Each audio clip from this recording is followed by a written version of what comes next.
The learning component of the model includes crafting classroom activities according to the best principles of promoting learning.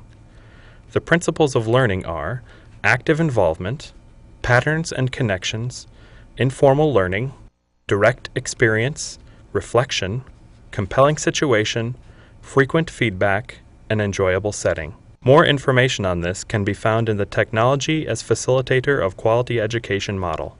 As part of a unit on the United States Congress, a high school government class simulates the process of writing a bill in a House or Senate committee. The students display active involvement as they participate in congressional hearings on a bill that would increase the minimum wage. The students first use various World Wide Web resources to research the issues related to a minimum wage increase.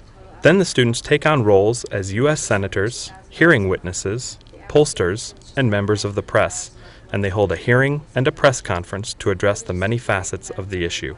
But a raise in 50 cents is only like, what, 1/10 of what they're getting paid now, so you'd have to, I don't understand. I mean, it's not like you're like adding $5.15 to that wage. If you have 10 workers working, say I own a restaurant and I have 10 waiters working for me, if you raise it 50 cents times the 10 workers, that comes out to basically one position of a one worker. position, but if they're all working, like, I don't know, they could be working twice as hard for just that extra 50 cents, so you'd be coming out ahead in the long run here. Okay, we're the senators here. We are for the minimum wage increase in the United States. We want $1 raise, some of us over 2 years, some of us over 3 years, and we would like to know if any of the press has any questions they'd like to ask us. I'd like to start with Senator Jeffords. You stressed that this will better our economy. Can you explain or give some examples as to how it would do that? Yes, our economy right now, the poverty line is low, and this would help people get out of poverty. Give them more money, people would get off welfare.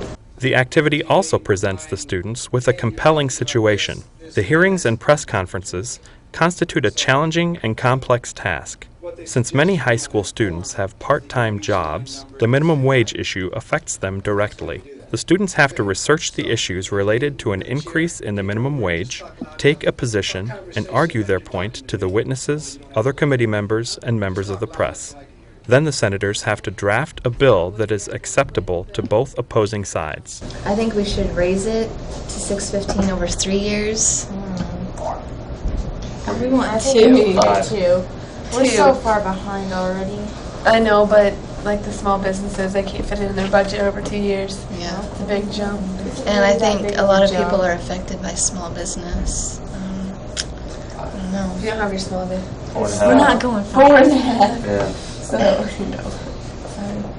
I'd say the maximum is is 3. a long time. I know. It's 50 cents 50 a year, cents that a can really year. affect someone's budget. The hearings are videotaped to add an air of authenticity to the proceedings. The video cameras also make the students feel that they have to do a credible job playing their roles. The students perceive the activity to have real consequences, since they will view the videotape to evaluate their performance.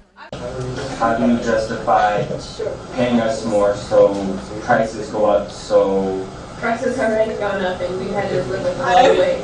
and will we raise the minimum wage or prices go up even farther? After they have completed the committee hearing and the press conference, and after the committee has drafted a bill, the class engages in the process of reflection. The students discuss how the press conference and the hearing affected their knowledge of the minimum wage. The class comes to the conclusion that the questions, discussions, and debates that took place helped them think more carefully and deeply about their research and their opinions. And at a press conference, you have questions thrown at you out of the blue. And like, for instance, when Jessica asked if there was room for compromise, well, had you really thought about that, Aaron? No. No. Now, real senators do. I mean, they're looking for compromise often. But it still puts you on the spot. What else? Did you feel like when you started that you understood the issue somewhat? Then when they started asking questions, how was that different? Then you go, Say that a little louder. you just start thinking more about both views in every way. Right, and exactly. And that's one of the good things about this kind of setup, because we've done the research and we've studied the issues, but then when TJ starts asking questions, or whomever,